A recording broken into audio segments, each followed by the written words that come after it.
নতুন নতুন ভালোবাসার গল্প পেতে আমাদের চ্যানেলটি সাবস্ক্রাইব করে পাশে থাকা বেল আইকনে ক্লিক করুন। ধন্যবাদ। এত বৃষ্টি যে শাড়ি পরে যা তা অবস্থা হয়ে উঠছে সবার জন্য।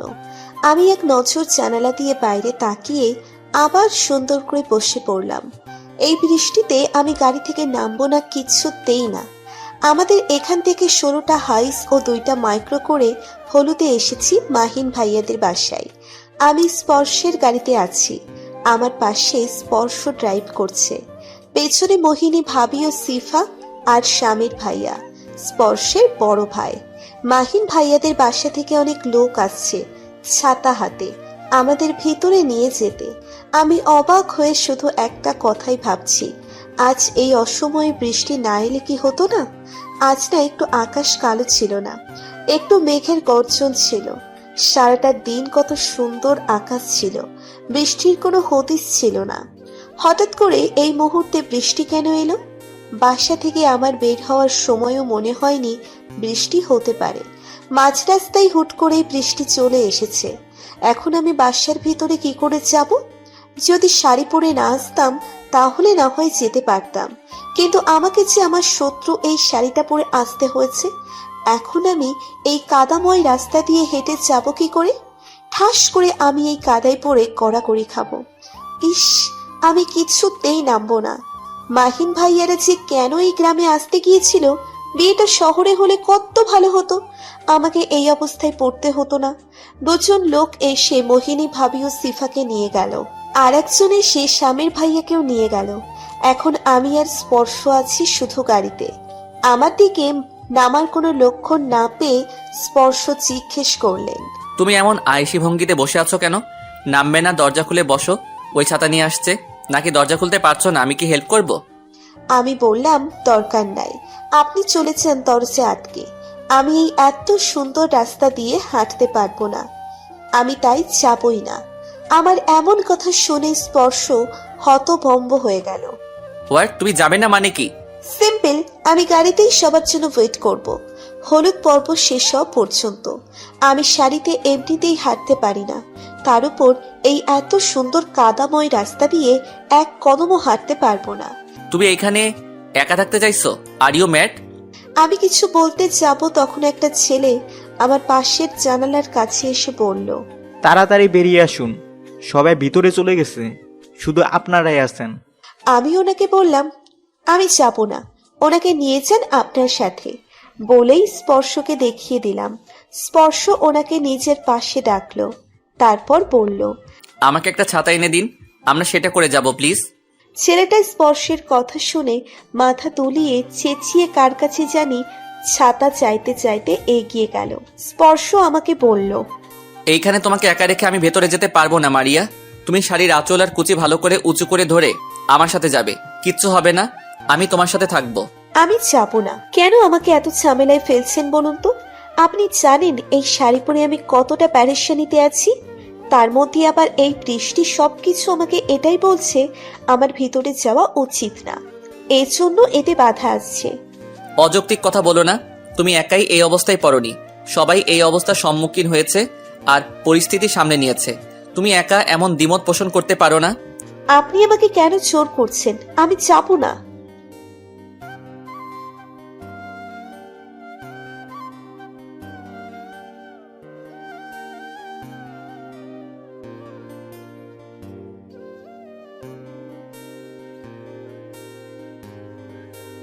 এমনিতেই এতক্ষণ মনটা খারাপ ছিল, পরীক্ষার জন্য ঠিকমতো এনজয় করতে পারছি না। এখন আবার এই বৃষ্টি এসেছে আমার আনন্দ মাটি করতে, সব কিছু একসাথে ঘটতে হবে। ধুর ছাই, ভাল লাগে না। এখন তো যাইতেও মন চাইছে, কিন্তু যাব কি করে? আচ্ছা, স্পর্শের কথা শুনে কি আমার উচিত এই রাস্তা পার হওয়ার সিদ্ধান্ত নেওয়া? আমি ঢোক গিলে রাস্তার দিকে তাকালাম, স্পর্শ নেমে গেছে। আমি হুট করেই তাকে ডেকে উঠলাম, স্পর্শ, আমি যাব। এই প্রথম আমি তার নাম ধরে ডাকলাম। স্পর্শ আমার মুখে নিচের নাম শুনে চমকে দাঁড়ায়, পেছনে ঘুরে আবার আমার কাছে এসে আমার পাশের দরজা খুলে বেরিয়ে আসতে বলে। আমি কাছুমাছু মুখ করে বেরিয়ে আসি। স্পর্শের মুখে হাসি, তিনি মিটিমিটি করে হাসছে। আমি তার হাসি দেখতে গিয়ে উল্টে পড়তেছিলাম একটুর জন্য, আঁচল আর কুচি ধরে হাঁটছিলাম। তখন স্পর্শের দিকে তাকাতে গিয়ে আমি এক গর্তে পড়ে যাচ্ছিলাম। তখন স্পর্শ আমার হাতের কবজি কেটে ধরে। আমাকে পরেও দেখতে পারবে, আগে সাবধানে হেঁটে চলো। আমি লজ্জা পেয়ে বললাম, আপনাকে দেখতে আমার বই গেছে। আপনি হাসছেন কেন জিজ্ঞেস করতে চাইছিলাম। ও আচ্ছা। রাস্তা পার হতে আমার পাশে ছায়ার মতো ছিল স্পর্শ, যার জন্য আমি ঠিকভাবে মাহিন ভাইয়াদের বাসায় এসে পৌঁছেছি। কতবার যে পড়তে গিয়েও স্পর্শ আমাকে সামলে নিয়েছে। সন্ধ্যার অনেক আগে আমরা এখানে এসেছি, অনেক দূরের রাস্তা বলে আগেই বেরিয়ে পড়েছিলাম। আবার সন্ধ্যার পরপরই বিদায় নিয়ে নিলাম। এখন বৃষ্টি নাই, কিন্তু রাস্তা তো এখনো শুকায়নি। সিফাতের সাথে এবার হাঁটছি, স্পর্শ আমার সাথে নাই। তাকে খুঁজতে গিয়ে এবার আমি সত্যিকারের আছাড়টা খেলাম। শরীরে বেশি লাগেনি, কারণ আমি শক্ত এক জায়গায় পড়েছি। এখানে কাদা মাটি নাই। আমার মামাতো ফুপাতো ভাই বোনরা আমাকে নিয়ে হাসাহাসি করতে লাগলো। আমি লজ্জায় মাটির সাথে মিশে যাচ্ছি। এই অন্ধকারে আমি কি কিছু ঠিকমতো দেখতে পেয়েছি? পাইনি, তাই তো পড়ে গেলাম। না হলে এবার আমি পড়তাম না। আমাকে টেনে তুলল স্পর্শ কোথা থেকে এসে, আর ফট করেই সবার সামনে আমাকে কোলে তুলে নিল। আমি চোখ বড় করে স্পর্শের দিকে তাকালাম। তিনি আমার দিকে তাকিয়ে বলল, সরি, আমার তোমার দিকে খেয়াল রাখা উচিত ছিল। ব্যথা কি বেশি পেয়েছো? আমি বললাম, না, লজ্জা পেয়েছি খুব। আমি ব্যথা বোঝার সময়ই পাইনি। পাগলি। এখনো পাচ্ছি। আপনি এমন হুট করে কোলে কেন নিলেন? সবাই কি ভাবছে? বাসায় গেলে সবাই আমাকে চেপে ধরবে এর জন্য, আর খুব লজ্জা দিবে। তাহলে কি নামিয়ে দেব? আমি তো তোমার অসুবিধার জন্য কোলে নিলাম, যাতে আর এমন করে পড়ে না যাও। থাক, এখন তো নিয়ে ফেলেছেন। As your wish. বাসায় আসার পর থেকে সত্যি আমার সব ভাই বোনেরা আমাকে চেপে ধরলো। আমি সব সময় ওদের বলতাম উনি আমায় পাত্তা দেয় না, ঠিকমতো কথা বলে না। আর এখন এসব দেখে তাদের এক কথা। মারু, তুই কি বলেছিলি স্পর্শ ভাইয়া নাকি তোর সাথে কথা বলে না, দেখলেও না দেখার ফান করে চলে যায়? কিন্তু আজ কি দেখলাম আমরা? এসব দেখেও তোরা কেউ বল ওদের মধ্যে কোনো গভীর সম্পর্ক নাই? না হলে সবার সামনে এমন হুট করে কোলে তুলে হাঁটা যায়? How romantic! এইসব কিছু মারু আমাদের লুকিয়ে আড়ালে করেছে। দুজনে চুটিয়ে প্রেম করছে, আর জিজ্ঞেস করলে বলে আমার সাথে তার কথা হয় না। তিনি আমার সাথে সামনে কি বা ফোন 2 মিনিটও কথা বলে না। তিনি আমাকে পাত্তাই দেয় না। কত বড় মিথ্যুক! আমাকে অপরাধীর ন্যায় সামনে বসিয়ে রেখে নিজেদের আলোচনা চালাচ্ছে। আমি তো সব সত্যি কথাই বলেছি, কিন্তু ওদের কি করে বোঝাবো? ওরা এই কোলে নেওয়া নিয়ে কত কি ভেবে নিল। আমার সব কথা মিথ্যা ভাবছে, কিন্তু আমি তো মিথ্যে বলিনি। স্পর্শ কেন যে দরদ দেখিয়ে কোলে নিল, না হলে এসব আমাকে সহ্য করতে হতো না। আজ আপুর বিয়ে, সেই খুশিতে আমি মজেছিলাম। তখন আমি আর একটা কথাও শুনলাম। তা শুনে আমি তো হতবিহ্বল হয়ে গেলাম। দৌড়ে আমি আম্মুর কাছে গেলাম। এত বড় একটা সিদ্ধান্ত কিনা আমাকে না জানিয়ে করে দিল তারা। আমার এতে সমস্যা নাই, কিন্তু তাই বলে আগে থেকে আমাকে কিচ্ছু জানাবে না? আমি মাহিন ভাইয়ার জুতো চুরি করেছিলাম কেবল, তখনই সব শুনেছি, তাই জুতা সহ চলে এসেছি। আম্মুকে এসে জিজ্ঞেস করলাম, আম্মু, আমি তো এখন আর এই বিয়ে নিয়ে কোনো দ্বিমত পোষণ করিনি, আমি রাজি। তাহলে এই কথাটা আগে কেন আমাকে জানালে না তোমরা? আমরাই তো জানতাম না, তোকে কি জানাতে যাব? মানে কি, তোমরা জানতে না তাহলে এই সিদ্ধান্ত কার? স্পর্শের। স্পর্শ এমন করে বিয়ের কথা কেন বলছে আমি বুঝতে পারছি না। আমাদের বিয়ে তো আরো কিছুদিন পর হওয়ার কথা ছিল, কিন্তু এখন শুনি আপু আর স্পর্শ নাকি সিদ্ধান্ত নিয়েছে আমাদের আকাদ আপুর সাথে হবে। রেজিস্ট্রি আর বিয়ে পড়িয়ে রাখবে, আমি তারপর এইখানেই থাকবো। আমার এইচএসসি পরীক্ষার পর বড় করে অনুষ্ঠান করে তুলে নেওয়া হবে। এমন সিদ্ধান্ত নাকি আপুর বিয়ের 2 আগেই নিয়েছে 2 পরিবার। কিন্তু হঠাৎ এমন সিদ্ধান্ত নেওয়ার যথাযথ কারণ আমি জানতে পারলাম না। তা আমার অগোচরেই রইল। আপুর বিয়ে পড়ানো হলো, তারপর আমাকে আর স্পর্শকে আলাদা এক রুমে বসিয়ে আমাদের দুই পরিবারের সামনে আমাদের বিয়েটাও হলো। আমি স্পর্শকে পছন্দ করি, এখন ভালোবাসি, কিন্তু এইভাবে আমাকে সবাই বাদ দিয়ে সমস্ত সিদ্ধান্ত নেওয়ায় আমার খুব অভিমান হলো। আমার পরিবার সব সময় আমাকে দূর দূর করে রাখে। আমার জীবন, আমার বিয়ে, সেখানে আমার কোনো সিদ্ধান্ত নেই। আমি তার আঁকা গোড়া কিছুই আগে থেকে জানতে পারি না। সব সময় হঠাৎ করে সবকিছু আমার জীবনে আসে কেন? এই বিয়ের কথাটা আগে থেকে জানালে আমি কি মানা করে দিতাম? বাবা মা কেন আমাকে আমার জীবনের কোনো সিদ্ধান্ত নিতে দেয় না, হুট করেই চাপিয়ে দেয়? আজ আমি কল্পনাও করিনি আমার বিয়ে থাকতে পারে, কিন্তু থাকলো, হয়েও গেল। আমি পুতুলের ন্যায় সব করলাম। আমার মতামত কি কখনো কার্যকর হবে না? স্পর্শের সাথেও কাল কতটা সময় ছিলাম হলুদ পর্ব নিয়ে, তিনিও আমাকে কিচ্ছু জানাননি। এখন তো আগের থেকে অনেকটা কথা বলে। তাহলে এই বিয়ের কথা আমাকে জানালে কি হতো? অভিমানে আমার অক্ষি দুটি জলে ভরে উঠল। আপুর বিদায় নিয়ে সবাই কান্নাকাটি করছে। আমি দরজা আটকে বারান্দায় দাঁড়িয়ে তাদের দেখছি আর অশ্রু ফেলছি। কারো কাছে আমার কোনো মূল্যই নেই। আপুর কাছে গিয়ে তাকে জড়িয়ে ধরে কাঁদতেও পারছি না। এই দিনেই আমার সাথে আবার আরেকটা ঘটনা ঘটে গেল। আমি কোনো দুঃখেই অশ্রু বিসর্জন দেব বুঝতে পারছি না। আমার জীবন, কিন্তু আমার সিদ্ধান্ত নাই। সব সিদ্ধান্ত অন্যের। স্পর্শের প্রথম আগমনেও আমার মনটা বিক্ষিপ্ত ছিল, ভেঙে পড়েছিলাম। অবুঝ মনে আমি আঘাত পেয়েছিলাম। তবুও তাকে নিয়ে আমি আমার স্বপ্নগুলো সাজাতে চেয়েছিলাম আবার, কিন্তু তিনি আমাকে আঘাত করলো। আপুরা অনেকক্ষণ ধরেই দাঁড়িয়ে আছে, আমাকেই খুঁজছে বোধহয়। আমি চুপ করে দাঁড়িয়ে আছি। এদিকে স্পর্শ নিচেই ছিল, সবাই মারিয়াকে খুঁজছে।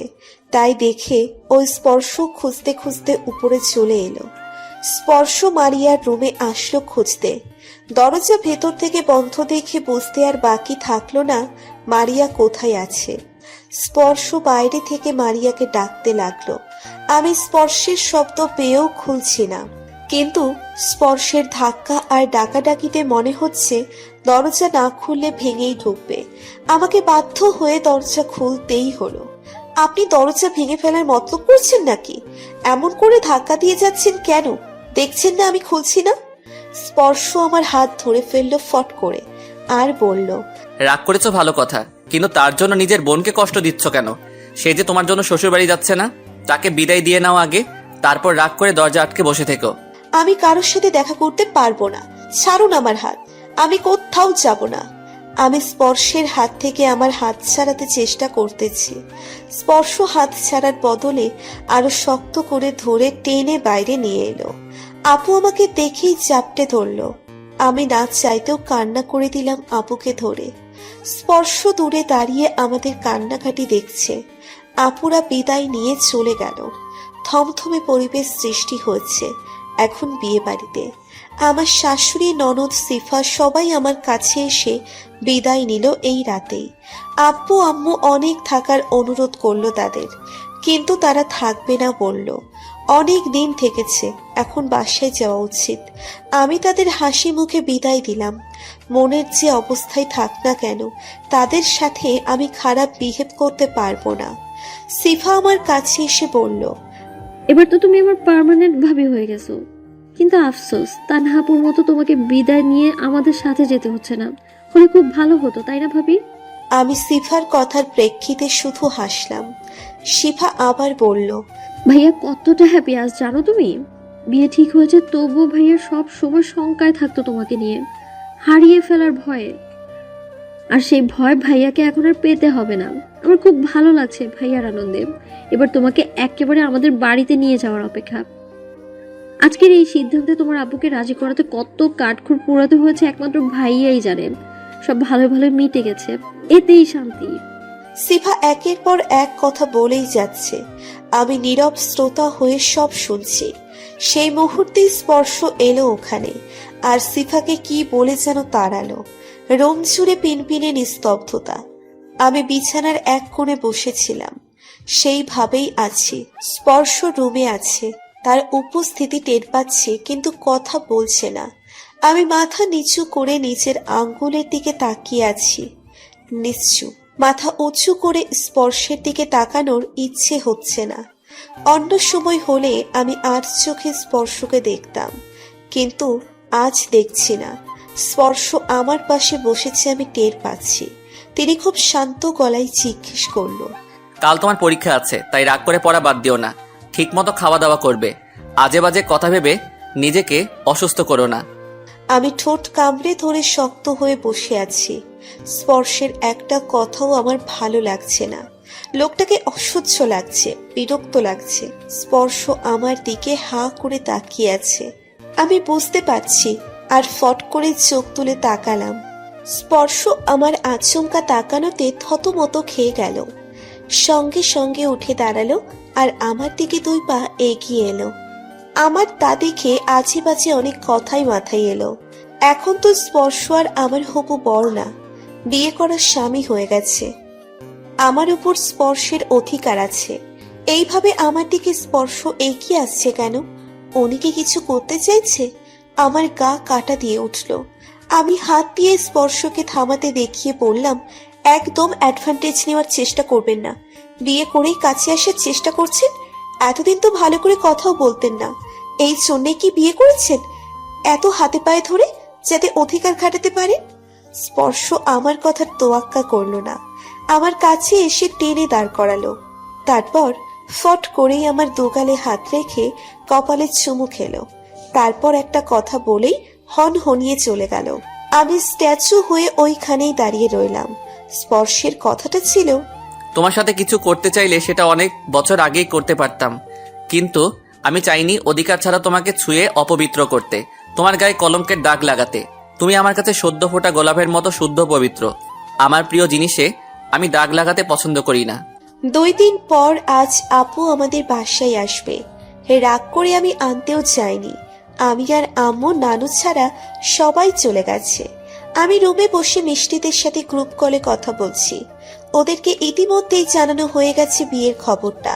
ওরা তখন চিল্লা চিল্লি করে বলতে লাগলো, এইভাবে লুকিয়ে দুজন বিয়ে করে নিলি? আমাদের কত শখ ছিল বান্ধবী আর স্যারের বিয়ে খাবো, এনজয় করব। স্যারকে দেখলে তো এমনিতেও ভয় পাই, আর তিনি যা অত্যাচার করেছে তার সুদ তো একমাত্র বিয়ে খেতে গিয়ে নিতে পারতাম। তখন তিনি না থাকবে আমাদের স্যার, আর না শাসন করতে পারবে।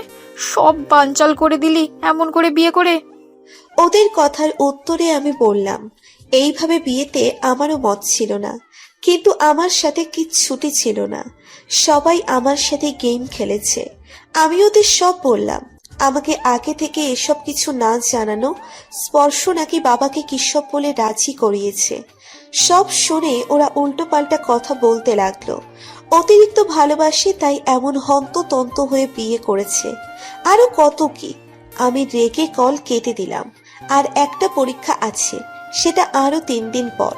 মেজাজ গরম করে আমি ছাদে চলে এলাম, মনটা একটু ভালো করার আশায়। কিন্তু এখানে এসে আমার শয়তান রিয়াদের সাথে দেখা হলো। রিয়াদ এবার ক্লাস 7-এ। খুব বাজি, আমাকে জ্বালিয়ে অতিষ্ঠ করে নিচে পাঠালো। মন ভালো হোক, তোর ব্যবস্থা করব শয়তান। বিকেল থেকে তৈরি হচ্ছে জামাইয়ের জন্য ভিন্ন ধরনের পিঠা। ভাইয়ারা সন্ধ্যার আগেই এলো। এদিকে স্পর্শ এসে হাজির। আজকে আর আমার শাশুড়ি শ্বশুর আসেনি, আর না এসেছে সিফা। স্পর্শ একাই এসেছে। দুলাভাই, আপু, স্পর্শ আর আমার বড় মামা বসে গল্প করছে। তাদের সামনে ভিন্ন ধরনের পিঠা। আপু আমার পিছনে পিছনে ঘুরছে। আসার পর থেকে কথা বলছি না। এবার টেনে আমাকে নিজের রুমে নিয়ে গেল। আমার সাথে কথা বলছিস না কেন? কি হয়েছে তোর? কিছু না, কি আবার হবে? তুই বিয়ের ব্যাপারটা নিয়ে আমার সাথে কেন রাগ করে আছিস? এটা আমার কি দোষ? আর তুই তো স্পর্শকে পছন্দ করিস, ভালোবাসিস, তাহলে বিয়েতে সমস্যা কি? কোনো সমস্যা নাই। তাহলে এমন করে আছিস কেন?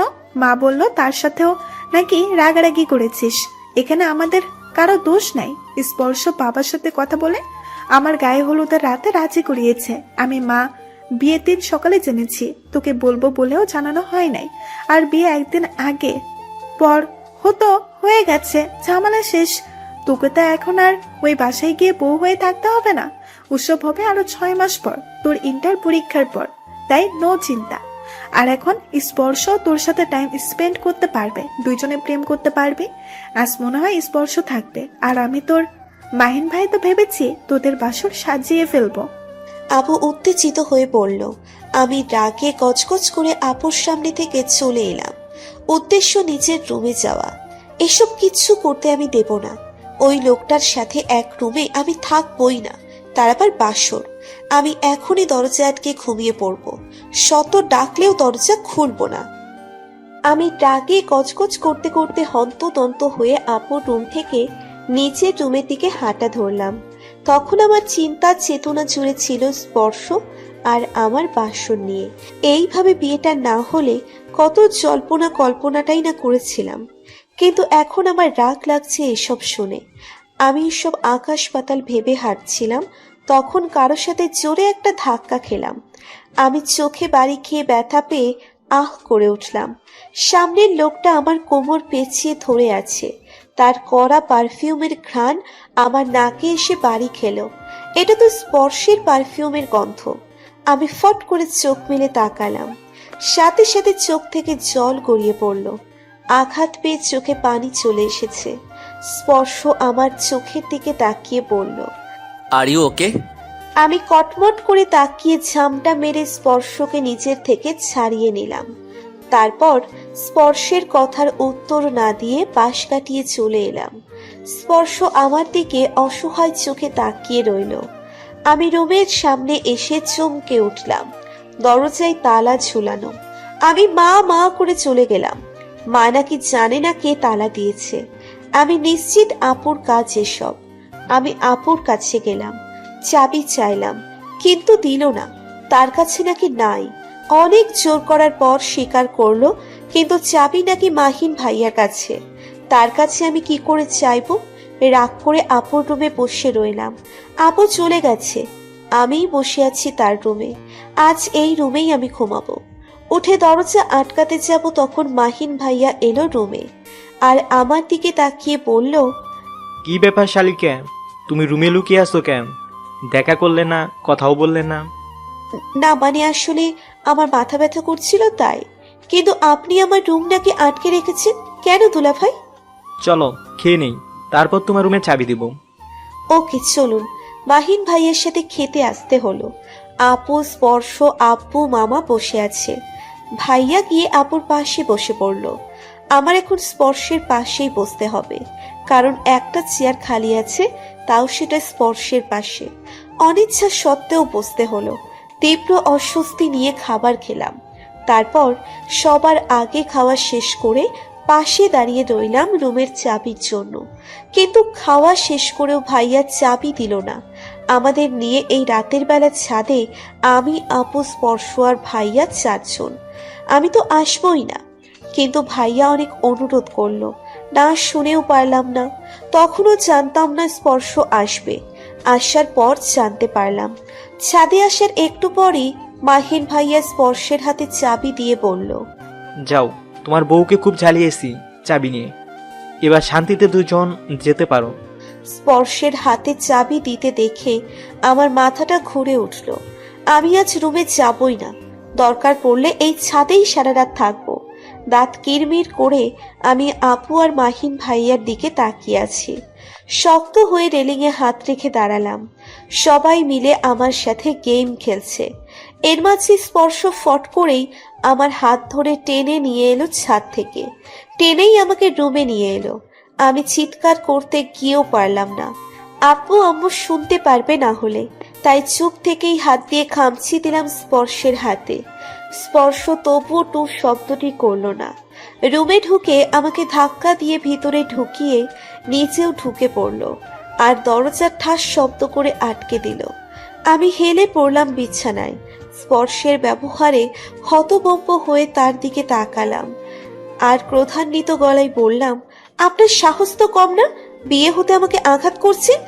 স্পর্শ আমাকে টেনে তুলে দাঁড় করিয়ে বলল, তোমার সমস্যা কি সত্যি করে বলো তো? আমার সাথে বিয়ে হয়েছে বলে আমাকে কি তুমি তাহলে পছন্দ করতে না? আমি তোমার চোখে আমার জন্য যে ভালোবাসা দেখেছিলাম সেসব মিথ্যা ছিল। আমি কি বলবো বুঝতে পারছি না, তাই চুপ করে আছি। স্পর্শ আমার কাঁধ চেপে ধরে বলল, please answer me. Main problem কি বলো আমাকে? আমাকে বিয়ে করতে হয়েছে বলে যদি তুমি অসন্তুষ্ট থাকো বলো। আমি তোমাকে এইভাবে দেখতে পারছি না। তোমার খুশির জন্য আমি সব করতে পারি, শুধু ছাড়তে পারবো না। আমি কাঁধে ব্যথা পাচ্ছি ওনার এমন ভাবে ধরায়। আমি ছাড়ানোর চেষ্টা করে বললাম, ছাড়ুন আমাকে। স্পর্শ আগের মতো করেই বলল, বললাম তো সব করতে পারবো, শুধু তোমাকে ছেড়ে হ্যাপি করতে পারবো না। I am sorry. বলেই স্পর্শ আমাকে ছেড়ে ব্যালকনিতে চলে গেল। আমি থমকানো দৃষ্টিতে তাকিয়ে আছি সেদিক পানে। রুমটা সত্যিই বাসর ঘরে পরিণত করেছে। আমি দাঁড়িয়ে সেদিকে তাকিয়ে ফুল গুনছি। ফুলের গন্ধে ম ম করছে। স্পর্শ 5 মিনিট পরে রুমে এসে বলল, ফুলের গন্ধে আমি রুমে থাকতে পারছি না, এগুলো পরিষ্কার করো দ্রুত। আমি অবাক চোখে দেখলাম স্পর্শকে। আমি পারবো না, আপনার প্রবলেম আপনি সলভ করেন। স্পর্শ আমার দিকে চোরা চোখে তাকিয়ে বলল, বুঝতে পেরেছি, তুমি কি আমার সাথে বাসর করতে চাইছো নাকি? কিন্তু আমি চাইছিলাম না এখনই এসব করতে। যা করার আমাদের বাড়ি নিয়ে করব। কিন্তু তুমি যদি... স্টপ ইট। আপনি আপুদের সাথে প্ল্যান করে এসব করেছেন, আমি কিছু জানি না বুঝেছেন? এখন পার্ট নিচ্ছেন। আপনার মতলবটা আমি খুব ভালো করে জানি। স্পর্শ আমার কথা শুনে আমার গা ঘেঁষে দাঁড়িয়ে বলল, তাই এত চিনে গেছো আমাকে? Good girl. হাজবেন্ডকে চেনা ভালো তো এখন আমার কি করা উচিত? সাজানো খাট সামনে এমন সুন্দরী বউ, আমি কি কাজে লেগে পড়বো? বলতে বলতেই স্পর্শ আমার কপালে হাতের স্পর্শ করে চুল সরিয়ে আমার দিকে মুখ এগিয়ে আনতে লাগলো। আমি ভয়ে আটকে উঠলাম। দুহাতে স্পর্শের বুকে রেখে ধাক্কা দিয়ে সরিয়ে দিলাম। অসভ্য লোক, আমার কাছে আসতে চাইলে খুন করে ফেলবো। স্পর্শ হাসতে হাসতে বলল, তোমার প্রেমে আমি কবেই খুন হয়ে গেছি, নতুন করে আর কি খুন করবে? এখন চুপচাপ বিছানা পরিষ্কার করো, আমার খুব ঘুম পাচ্ছে। শ্বশুর বাড়ি প্রথম নাইট বলে কথা, এখন কথা না শুনলে বাসর এখনই সেরে ফেলবো কিন্তু। রাগী দৃষ্টি নিক্ষেপ করে আমার কাজ করতেই হলো। আমি ময়লার ঝুড়িতে ফেলে দেখি স্পর্শ গায়ে শার্ট প্যান্ট খুলে ট্রাউজার আর টি শার্ট পরে এসেছে। তারপর বিছানায় সোজা হয়ে শুয়ে পড়ল। আমি দেওয়ালে হেলান দিয়ে বললাম, আপনি বিছানায় কেন শুয়েছেন? আমি কোথায় ঘুমাবো? স্পর্শ চোখ বন্ধ করেছিল।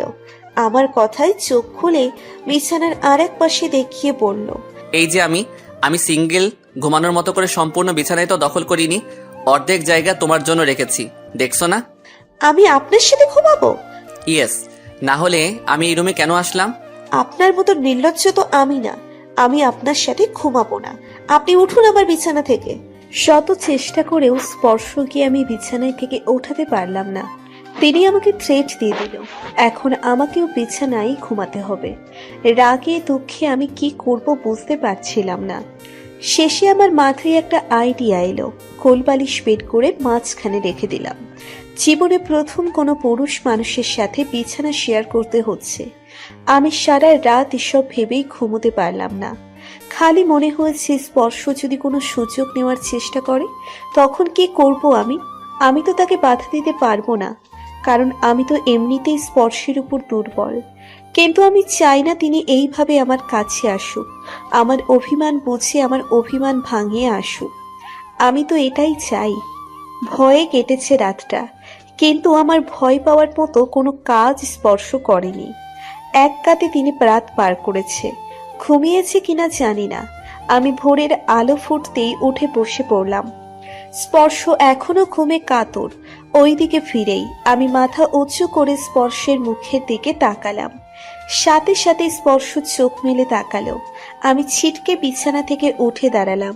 স্পর্শ উঠে বসে বলল, কি ব্যাপার? মনে হচ্ছে কেউ ঘুমের সুযোগ নিতে চাইছিল।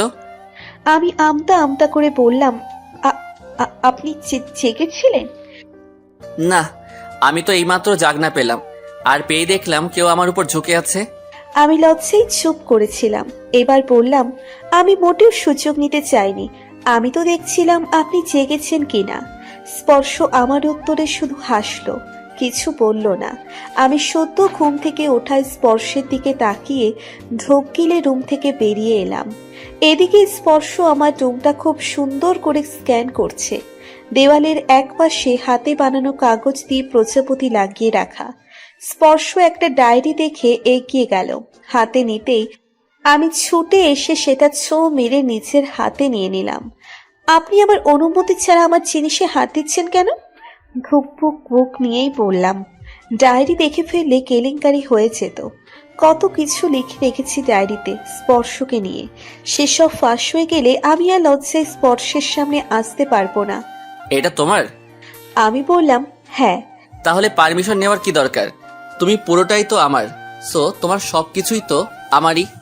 একদমই না, আমার জিনিস শুধুই আমার। আমার জিনিস আমি শেয়ার করি না কারোর সাথে। স্পর্শ আমার কথা শুনে ঠোঁটের কোণে বাঁকা হাসি ফুটিয়ে বলল, তাই? Good girl. আমাকে যে তুমি কারোর সাথে শেয়ার করো না আমি জানি, আমি তো শুধুই তোমার। আমি চোখ কপালে তুলে স্পর্শের দিকে তাকালাম। আপনি আছিবাজি কথা বলেন কেন? স্পর্শ হঠাৎই গলার স্বর গম্ভীর করে বলল, ওকে যাও, স্যার হয়ে কথা বলি। কাল না তোমার ফিজিক্স এক্সাম? পড়তে তো দেখলাম না, যাও পড়তে বসো। বলেই স্পর্শ বাথরুমে ঢুকে গেল। আমি কপাল চাপড়াতে চাপড়াতে বিছানায় বসে পড়লাম। বিকালে আপুরা চলে গেল। তাদের বাসায় থেকে কয়েকজন আত্মীয় এসেছিল। স্পর্শের সাথে আর আমার সারাদিন কথা হয়নি। তিনি আপুর সাথে ছিল আর আত্মীয়দের আপ্যায়ন করেছে। সবাই চলে যাওয়ার পর দেখলাম আপু স্পর্শকে থাকার জন্য অনুরোধ করছে, কিন্তু স্পর্শ থাকবে না, তিনি চলে যাবে বলছে। আমি দূরে দাঁড়িয়ে দেখছি। স্পর্শের কাল গার্ড আছে পরীক্ষায়, তাই যেতেই হবে, কাজ অনেক। আপু হার মানল স্পর্শের কাছে। স্পর্শ কথার মাঝে আমার দিকে তাকালো। আমি চমকে ঘুরে দাঁড়ালাম। স্পর্শ তা দেখে মুচকি হাসে। আমি রুমে এসে পায়চারি করছি, তারপর উকি ঝুঁকি মেরে দেখছি স্পর্শ বের হয়েছে কিনা, কারণ ওনার গাড়িটা এখনো বাসার সামনে আছে। আমি জানালার পর্দা টেনেই হালকা ফাঁক করে উকি মারছি। মনে মনে চরম বিরক্ত হচ্ছি, এখনো বের হচ্ছে না কেন। এত সময় লাগে নাকি? দরজা খোলার আওয়াজ হতেই চমকে পিছনে ঘুরে দেখি স্পর্শ দরজার সামনে দাঁড়িয়ে আমার দিকে তাকিয়ে আছে। আমি স্পর্শকে দেখে এমন ভয় পেলাম যেন চুরি করতে গিয়ে ধরা খেয়েছি। আবার মাথার জানালার দিকে দিতে গিয়ে কপালে ঠাস করে বাড়ি খেলাম। আহ করে উঠলাম। স্পর্শ ছুটে এসে আমাকে টেনে সরিয়ে এনে উত্তেজিত গলায় বলল, আর ইউ ম্যাড? পাগলের মতো এদিকে ঘুরলে কেন? দেখো তো এখন ব্যথা পেলে? স্পর্শের আমার জন্য এত উত্তেজনা দেখে আমি ব্যথা ভুলে তার দিকে তাকিয়ে আছি এক দৃষ্টিতে।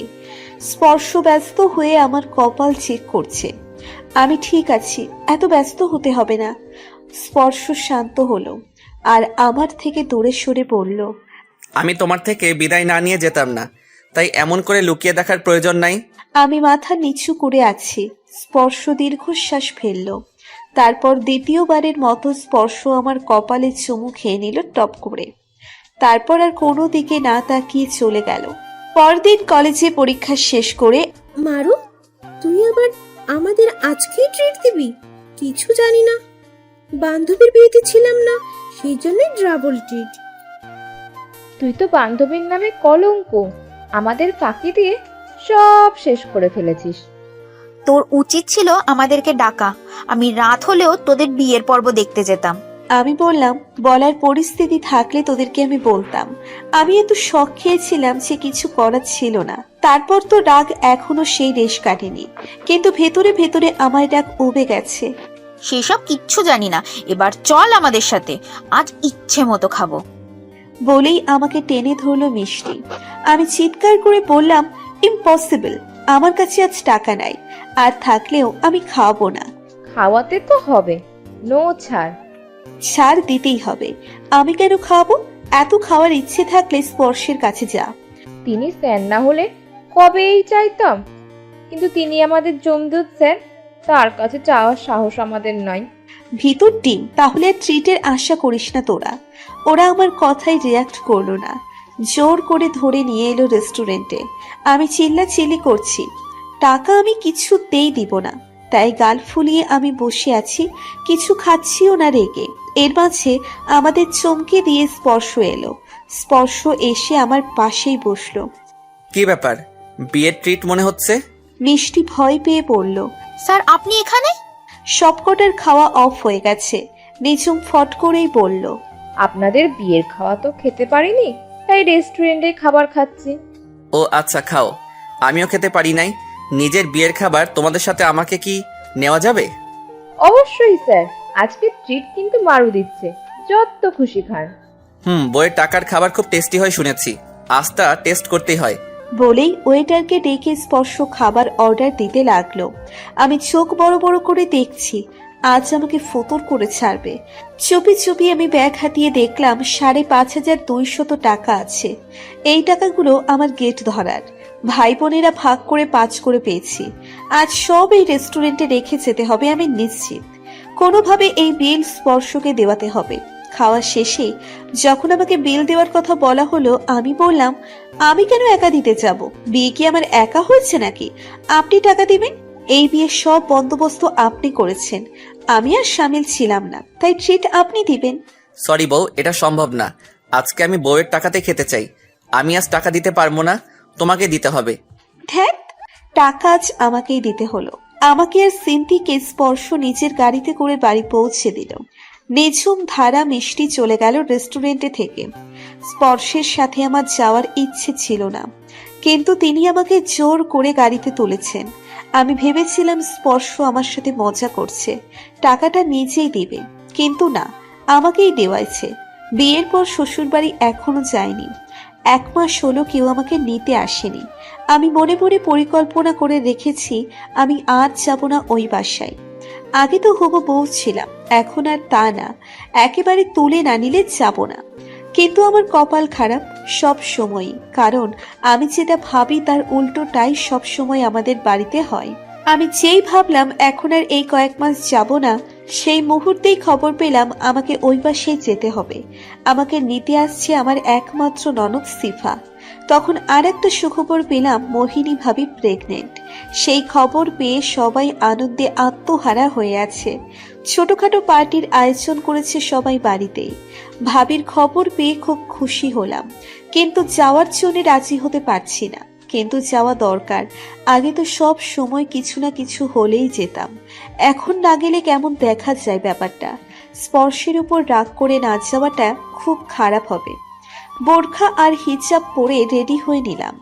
সিফাকে আম্মু খেতে টানাটানি করছে, সিফা কিছু খাচ্ছে না। আমি আসতেই তাদের টানাটানি থামলো। সিফা আমার কাছে এসে বলল, ভাবি চলো এবার, আন্টি আমাকে বিপদে ফেলেছিল প্রায়। আমি খেয়ে আসছি, এখন কিচ্ছু খেতে পারবো না আর। তবুও আন্টি জোর করছে। আমি বললাম, আম্মু খেতে না চাইলে জোর কেন করছো? আমিও তো খেয়েই যাচ্ছি, ওখানে গিয়ে আমিও কিছু খাবো না। তখন সিফা আমাকে বাঁচাবে, তাই না? সিফা গাল ফুলিয়ে বলল, ভাবি তুমি আমাকে বাজাচ্ছ নাকি ফাঁসাচ্ছ? বাঁচিয়ে দিচ্ছি। নো, ওকে আমি একটুখানি খাবো। খাও। সিফা চেয়ার টেনে বসে একটু খেলো, তারপর আমার দিকে তাকিয়ে বলল, হবে? আমি মাথা নেড়ে সম্মতি দিলাম। তারপর দুজনে বেরিয়ে পড়লাম। গাড়িতে বসে সিফা বলল, ভাবি বিয়ের পর প্রথমবার শ্বশুরবাড়ি যাওয়ার ফিলিংস কেমন তোমার? আমি বললাম, কোনো ফিলিংস তো পাচ্ছি না। ভাইয়া নাই বলে কি পাচ্ছ না? ভাইয়াকে আনিয়ে দেব? দরকার নেই। শুনলাম তুমি ভাইয়ার উপরে খুব রাগ করেছো। কে বলল? কে আবার? তোমার উনি। আমি কারো উপর রাগ করিনি। সত্যি? আমি কিছু বললাম না। সিফা কাকে যেন কল করলো। আমি অন্যদিকে তাকিয়েছিলাম, তাই লক্ষ্য করিনি। কিন্তু সিফার কথা শুনে বুঝতে টাইম লাগলো না কার সাথে কথা বলছে। ভাইয়া ভাবিকে আমি নিয়ে আসছি, তুমি আসো। ভাবি তোমাকে খুব মিস করছে। গড়গড় করে কথা বলে রেখে দিল। আমি বিস্মিত হয়ে তাকিয়ে আছি সিফার দিকে। তুমি মিথ্যে বললে কেন? কোথায় মিথ্যে বললাম? আমি ওনাকে মিস করছি এটা বললে কেন? আমি কখন ওনাকে মিস করলাম? করছো মনে মনে, আমি জানি তো। কোচো জানো তুমি। শ্বশুরবাড়ি আসার আগে স্পর্শ হাজির হলো। তিনি তার গাড়ি নিয়ে এসেছে। আমি শক্ত করে হাত ধরে আছি সিফার। এর অবশ্য কারণ আছে। স্পর্শ তার সাথে আমাকে যেতে বলছে, কিন্তু আমি রাজি না। এর জন্যই দুই ভাই বোন আমাকে যাওয়ার জন্য অনেক কথাই বলছে, রাজি করানোর চেষ্টা করছে। দাঁতে দাঁত চেপে রাগ কন্ট্রোল করে গাড়িতে উঠে পড়লাম। স্পর্শের মুখের রাজ্য জয় করার হাসি। আমি রাগী চোখে স্পর্শের দিকে তাকিয়ে বললাম, সিফা তার মানে মিথ্যা বলে নিয়ে এসেছে আমাকে? স্পর্শ ড্রাইভ করতে করতে বলল, কিসের মিথ্যা? ওই বাসায় ভাবি প্রেগনেন্ট, অনুষ্ঠান, এসব মিথ্যা। আপনি প্ল্যান করে আনিয়েছেন আমাকে। স্পর্শ আমার কথা শুনে বাঁকা চোখে তাকিয়ে বলল, বোকা, আমি তোমাকে মিথ্যে বলে আনতে যাব কেন? আমি চাইলেই তো তোমার সাথে লং ড্রাইভে যেতে পারি। বিকজ তুমি আমার বউ। বউ বলে যা খুশি তাই করবেন? আমি আসতে চাইলাম না, তাও জোর করে আনলেন কেন? জোর করার ইচ্ছা ছিল না, আমি সবসময় তোমার উপর জোর চালাতে চাই না, কিন্তু আজ করলাম কারণ আজ আমি আমার এই চড়ুই পাখির অভিমান ভাঙাতে চাই। হোয়াট? চড়ুই পাখিটা আবার কে? কপালে ভাঁজ ফেলে বললাম। স্পর্শ আমার গাল টেনে দিয়ে বলল। কেউ না। আমি স্পর্শের হাতের স্পর্শ পেয়ে থমকে চুপ মেরে আছি। হুটহাট এমনভাবে স্পর্শের স্পর্শ করা আমার মনে তোলপাড় সৃষ্টি করে। স্পর্শ আমাকে নিয়ে এলো এক নিরিবিলি পরিবেশে, একটা ফুলের বাগান। এটা দূর থেকেই আমি হাজারো ফুলের সমাহার দেখতে পাচ্ছি। চোখ কপালে তুলে আমি ফুল দেখছি। এটা কোথায় এলাম তাই আমি ভাবছি। হাজারো ফুলের সমাহার। ফুল আমার অতি প্রিয়। ফুলের ওপর আমার দুর্বলতা কাজ করে। আমি স্পর্শের কথা ভুলে লাফাতে লাফাতে ফুলের বাগানে চলে গেলাম। অনেক ধরনের ফুল আছে। এখানে ফুলের চাষ হয় নাকি? আমি পার্স থেকে ফোন বের করে ফটাফট কয়েকটা ছবি তুলে নিলাম, কিন্তু মনটা আবার খারাপ হয়ে গেল। আগে যদি জানতাম এমন একটা জায়গায় আসবো, তাহলে তো আমি এই বোরিং বোরখাটা পরে আসতাম না। একটা ফুল টপ করে ছিঁড়ে নিলাম, তারপর লুকিয়ে ফেললাম। কার না কার বাগান ফুল ছিঁড়তে দেখে যদি আবার আমাকে বেঁধে রাখে। এটা কি করলে? ফুলটা নষ্ট করে দিলে। গাছে তো এটা সুন্দর ছিল, একটু পর নষ্ট হয়ে যাবে আর ফেলে দিবে, অযথা ছিঁড়ে নষ্ট করে দিলে। গম্ভীর ভরাট গলায় স্পর্শের কথা শুনে ঢোক গিলে পিছনে তাকালাম। আমার ফুল খুব পছন্দ, তাই একটাই নিলাম। আপনি বকছেন কেন? এই বাগানের মালিক বা কাউকে বলবেন না কিন্তু আমি ফুল ছিঁড়েছি, আমাকে খুব বকা দিবে। মালিক তো আমি। কি? আপনি? এটা আপনার বাগান? ইয়েস। সত্যি? উত্তেজিত হয়ে বললাম। আরে বাবা হ্যাঁ। আগে বলবেন না এটা আপনার? এতক্ষণ কত ভয়ে ভয়ে ছিঁড়তে হচ্ছে, ধরতে হয়েছে জানেন? এটা তো আমার হাজবেন্ডেরই, আমি ছিলে কি হবে? বলেই আমার পছন্দ মতো ফুল ছিঁড়লাম। 3টে গোলাপ, সাদা, লাল, গোলাপি। আর স্পর্শকে মনে মনে গালি দিলাম দূরে দাঁড়িয়ে। স্পর্শ আমায় একটুও ভালোবাসে না, আমার মন বোঝার চেষ্টাই করে না। ওই যে দূরে দাঁড়িয়ে কেমন বারণ করতেছে ফুল ছিঁড়তে। ফাঁচির লোক একটা। কোথায় নিচে ফুলের তোড়া বানিয়ে আমাকে দিয়ে প্রপোজ করবে, ভালোবাসি বলবে, রাগ ভাঙাবে, তা না আরো রাগিয়ে দিচ্ছে। ভেবেছিলাম আজ বোধহয় রাগ ভাঙিয়ে ছাড়বেই, কিন্তু লোকটা একটুও রোমান্টিক না। আমি স্পর্শের থেকে চোখ সরিয়ে 3টে ফুল ঘুরাতে ঘুরাতে হাঁটতে লাগলাম। অনেক বড় এই বাগানটা, অনেক মালি আছে দেখা যাচ্ছে। আমি হাঁটছি আর দেখছি। হঠাৎ বড় বড় পা ফেলে দৌড়ে কেউ আমার পাশে এসে দাঁড়ালো। আমি তাকানোর আগেই লোকটা আমার মাথায় কিছু পরিয়ে দিল। আমি জানি লোকটাকে, তিনি হলো স্পর্শ। তিনি আমাকে থামতে বলেই দৌড়ে আমার কাছে এসেছে।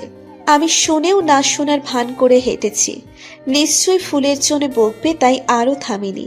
কিন্তু একই কাজ হলো। স্পর্শ একটা ফুলের বান এনে আমার মাথায় গোল করে পরিয়ে দিল। আমি হতভম্ব হয়ে স্পর্শের চোখের দিকে তাকিয়ে আছি। স্পর্শের মুখে হাসি। স্পর্শ আমাকে না মুখে ভালোবাসি বলল, আর না হাঁটু গেড়ে প্রপোজ করলো। শুধুমাত্র ফুলটাই আমার মাথায় পরিয়ে এলো। এতেই আমার রাগ উবে গেল। আমি লজ্জায় মাথা নিচু করে ফেললাম। লোকটা আমাকে সামান্য উপহার দিয়েই ঘায়েল করে দিল। আমি সেই আগের মতো ওনাতে মগ্ন হয়ে গেলাম। বাগান থেকে আসার আগে স্পর্শ আমার কানের কাছে মুখ নিয়ে ফিসফিস করে বলল, আমার চড়ুই পাখির অভিমান কি ভেঙেছে? আমি তখন বুঝতে পারলাম লোকটা আমাকেই চড়ুই পাখি বলেছে। আমি তখন শুধু লজ্জা মিশ্রিত মুখে মুচকি হেসেছি। রাগ অভিমান ভাঙিয়ে স্পর্শ আমাকে নিয়ে শ্বশুর বাড়ি এলো। এই বাসায় আসার পর দেখলাম সত্যিই ছোটখাটো আয়োজন করা হয়েছে। ভাবির কাছে গিয়ে কথা বলতে লাগলাম। স্পর্শ আমাকে রেখে চলে গেছে নিচের রুমে।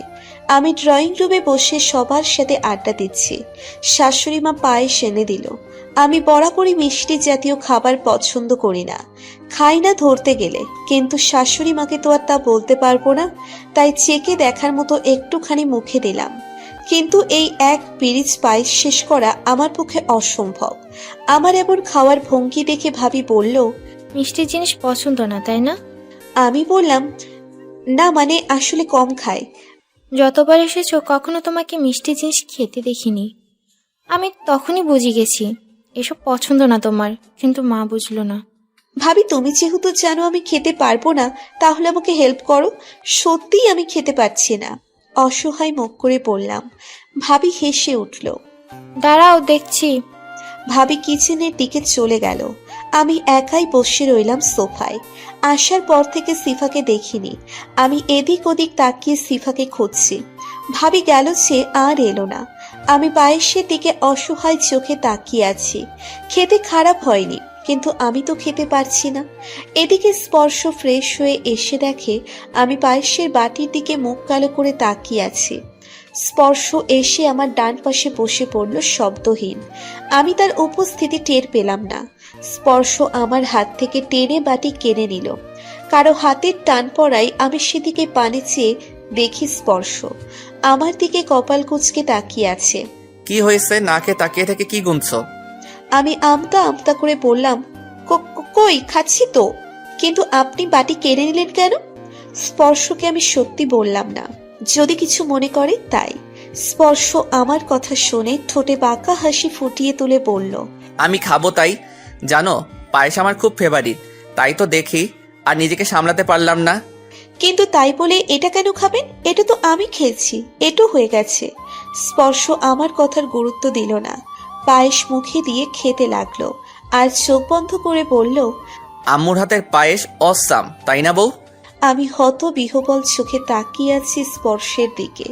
স্পর্শের মুখে হুট করে বউ ডাক শুনে আমার মেরুদণ্ড বেয়ে শীতল হাওয়া বইতে লাগলো। স্পর্শ আমার দিকে চেয়ে আছে উত্তরের আশায়। আমি মাথা নেড়ে সম্মতি দিলাম। স্পর্শ আমার স্বীকারোক্তি থেকে খুশি মনে বাটি হাতেই চলে গেল। আমি ওনার যাওয়ার পানে চেয়ে আছি অপলক দৃষ্টিতে।